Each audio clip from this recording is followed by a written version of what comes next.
Quality ഉണ്ട് ഇതിന്റെ പേരെന്താ?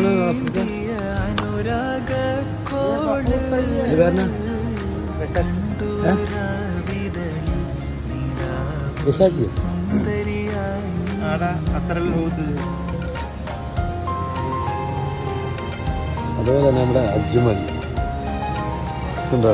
യു എയിലെ ബ്രാൻഡ് സാധനമാണ് അജ്മൽ. U A brand. ഈ സംഭവം വലിയ നല്ല സെറ്റപ്പാണ് തോന്നുന്നത്. ചെറിയൊരു ഐറ്റമാണ് കേട്ടോ.